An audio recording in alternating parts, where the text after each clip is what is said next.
Okay, it is rhubarb season, and we are spring cooking with rhubarb. Mom in the know, Julie Finley, is here with rhubarb in your hand, so we know this is authentic. Okay, what a weird plant. It is. It's but actually, delicious. It's a weird plant, and it's almost like a weed. Like rhubarb actually meant in, I can't remember the language, but it was like by the river. Okay. Because it always grew. It just needs a little bit of wet. This is in season now. It'll be in season until May, June, July. Okay. So take advantage of it. It's and can I harvest right one now. plant more than once in this season? Absolutely. If you have a rhubarb plant in your backyard, take it down. It's going to keep growing throughout the season, which is great. When you buy it in store, it usually comes in a bundle, and you will use it because I'm going to show you some really quick and easy recipes, but foodlandontario.ca has so many more. Fantastic. So I want to ask, how do I know when it's ripe? Okay, really? when it's nice and red, and the reds are here too. Yeah. So it's good, and you want to make sure you're cutting off the ends where the... Is it bitter up here? It is, but no, it's fine right up until here. Rhubarb does have a bit of bitterness, so anytime you are cooking with it, you're adding a little bit of sweetness to it as well. But what I was going to say is cut off the leaves. Got it. One, don't cut into the leaves, never add the leaves. The leaves are, I'm going to say, lack of better terms, poisonous. So it can really hurt your stomach, so that's good. Fair enough. Keep it in the fridge in a wrapped wet paper towel, and then a little bag. You can use tin foil, and the reason you're doing that is just to keep the moisture in. And this is what we do. We chop it up into little bits. Chop it up in a little bit. So I'm going to first make a rhubarb sauce. This sauce makes so much. You can put it on your waffles, your pancakes. You can make a little smoothie. You can just have a little bit of yogurt. Give it that nice sour, sweet taste. Oh, you've got to try this. Okay, it is delicious. Okay. There you go. Isn't that delicious? So I can eat this just like this. Well, you're going to have to now because you put the spoon back in. That was very clever. Very clever. It's going home with you. It's going to be great. So you can make milkshakes, everything else. You got 4 cups of chopped rhubarb. And what you're going to do is add, I actually probably did that wrong. Sorry, everybody at home. I got excited to pour in the rhubarb. Look, we can't be perfect. We're going to turn on the heat to medium-high. You're going to put in 3 tablespoons of orange juice, and then you're going to put in 3/4 cup of sugar.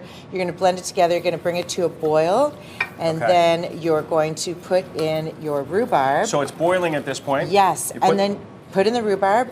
You're going to turn it down to medium heat, and it's 5 to 7 minutes. And that'll soften up like that? Soften up exactly like that. Okay. And then you're done, and then you've got lots. Put it in the fridge. It'll keep up for a week. I love the idea of on top of nice Belgian waffles. That's beautiful. Yeah, okay, now we're into what? Okay, now we're going to do rhubarb granola muffins. This is fantastic. The rhubarb makes the muffins so sweet already because it just melts in there. Granola has high in fiber. I did a little cheat. You were explaining don't have to do so much work. You can make your own granola. But I got this one from Farm Boy. And just to let you know, this container itself makes 2 dozen of this recipe. Okay, so let me do, I want to do a little work You want to do the, I was going to get you to do the dry. Do you want to do the wet instead? She doesn't want me touching those eggs. No, you can't touch those eggs. I actually want to give everybody home a reminder. Eggs are going to be at all your markets, and they're all going to be different colors. And the reason they're different colors is the feathers of the hen. Whatever the feathers are? I know, that's is what it is. You can break them in. Now you've done it. No, you do one. You do one. You got 2 eggs. You got to do your wet and your dry. There's 2 eggs, teaspoon of vanilla. Got it. 1/3 cup of vegetable oil, and a cup of milk. You are going to mix that, and if I'm allowed to go this way, the dry is quite easy. It's 1.5 cups of flour and of sugar, and then you're going to put in your spices, which is a teaspoon of cinnamon, teaspoon of baking powder, and you're going to put in a combination of nutmeg and a little bit of salt. So what you're going to do here is also add in your granola. That's easy. You're going to add in the wet. Okay, doing that now. Doing that now. Here we are. You're going to do it just till combined. You're going to notice that the dough is actually quite thick, and it is lovely. You don't want to worry about it being dry? Yeah, it's lovely. You just want to make sure it is. But sometimes there's some muffin mixes that have a lot more moisture. Gotcha. This one blends it all together. You're going to add in the granola. The granola. Nope, the rhubarb. Got it. And goes right in? Right in, and that is 2 cups. And then you're just going to grease your muffin tin. You're going to have your oven on at 375. So these are chunky, good they muffins. They are so chunky. Wow, I brought loaded. one for everyone. Oh, that's amazing. Thank you. Yes, of course. All right, we're running out of time, running out of time. so we're moving on to... Okay, this is a great summer thing, the crisp. Oh, the so we have rhubarb the honey crisp. rhubarb crisp. You can also use apple, strawberries, anything that's in season is a crisp. So you're My going to wife start makes off. a killer apple rhubarb I crisp. think we feel like we should be.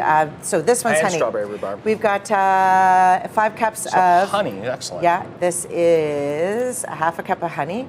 This is going to be the base with 5 cups of rhubarb, all chopped up. Gotcha. You're going to add in 1 tablespoon of flour. You're going to add in some cinnamon and some ginger. Okay, and then what's great is it's ginger. a 1 bowl process. So I know we are going to run out of time, but you're going to mix this together. I like the 1 bowl. Fewer dishes. Absolutely, Fewer dishes to do. absolutely. Know your boundaries. So let's say that's all mixed and put in there. We're just going to put this here as the base, and then what you're going to do is put the crisp in, which is again just oats, brown sugar.